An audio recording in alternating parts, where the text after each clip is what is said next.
The Lord be with you. A reading from the Holy Gospel according to Luke. Some Pharisees came to Jesus and said, "Go away, leave this area, because Herod wants to kill you." He replied, "Go and tell that fox, 'Behold, I cast out demons and I perform healings today and tomorrow, and on the third day I accomplish my purpose. Yet I must continue on my way today, tomorrow, and the following day, for it is impossible that a prophet should die outside of Jerusalem. Jerusalem, Jerusalem, you who kill the prophets and stone those sent to you. How many times I yearned to gather your children together as a hen gathers her brood under her wings, but you were unwilling. Behold, your house will be abandoned. But I tell you, you will not see me until the time comes when you say, 'Blessed is he who comes in the name of the Lord.'" The Gospel of the Lord.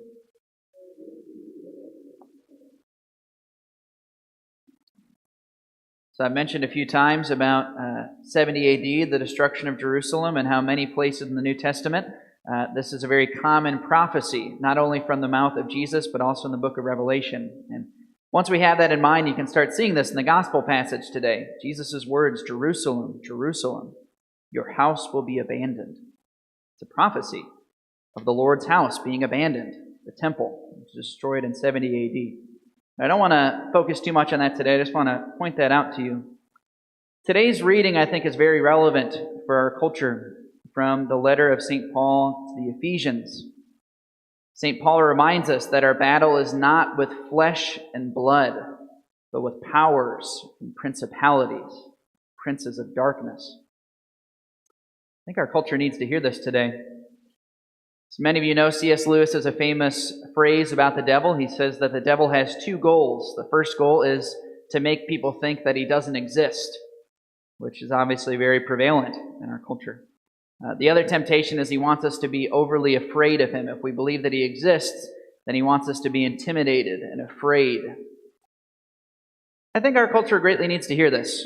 The devil is real, and he is active. I think there's many ways you can point this out. I think you can show in history how real the devil is. One of the most obvious examples that I always point to is what happened when people came to the New World in North America. The Aztecs, when they were encountered by the Spaniards, they were literally worshiping the god of the darkness, the drinker of blood, offering human sacrifice.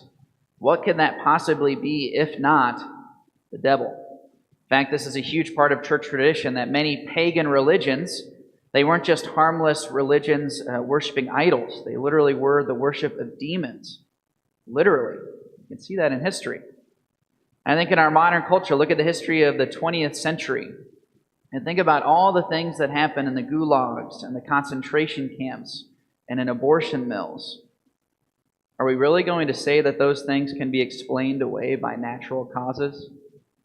Clearly, there is an evil influence at work in our world. And I think there's a more subtle influence of how the devil acts in our world. We call him, in Greek, the word diabolos, which means to cast through or to tear apart. The devil is the bringer of division. And so in St. Paul's reading, he reminds us our battle is not with flesh and blood, as in it's not against other humans. It's against principalities and powers. In our age, we are living in an age of terrible division.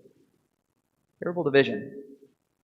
Religious divisions, many thousands of different denominations. Political divisions, families and friendships literally being torn apart. Friendships ending because of political points of view. And I think in our church is maybe the most common way that we experience division.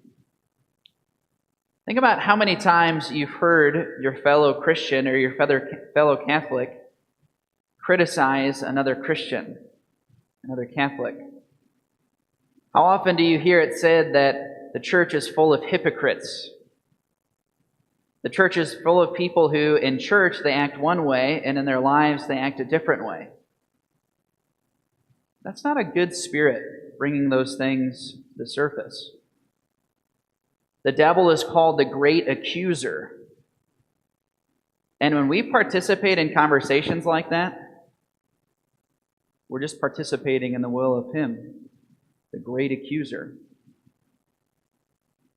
Maybe even here in Crawfordsville, a small town, a small parish, where many of us have been here for years and years, and we know the sins of those who worship with us.